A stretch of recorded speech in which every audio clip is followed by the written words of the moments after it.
todas se abrirão quando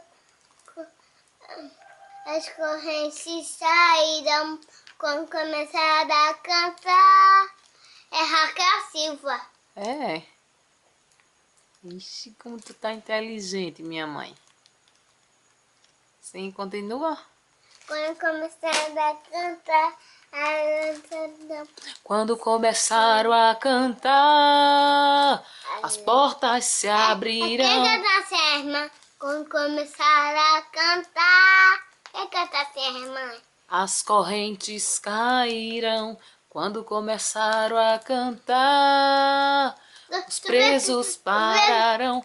Quando Tu vai começaram aprender a cantando no microfone cantar, da igreja? a glória chegou. Tu vai ver eu cantando no microfone da igreja ali? Em nome de Jesus, meu amor, você vai cantar muito na igreja. Ali no microfone, bem quietinha. É, ali não, no púlpito da igreja, adorando ao Senhor. É ali que dora ao Senhor. Ali é onde? Ali, dora ao Senhor. Em todo canto, né? A gente começa adorando ao Senhor em casa. Gagal. Eita, quer gagal agora? Quer. Tá bom.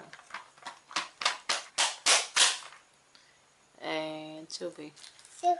Olha, mãe, olha. Oi. Olha.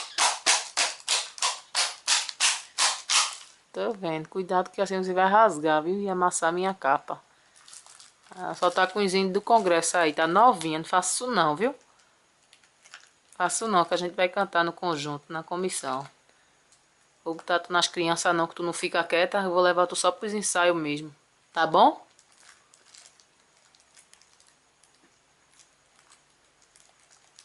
Tá bom, Ana Clara?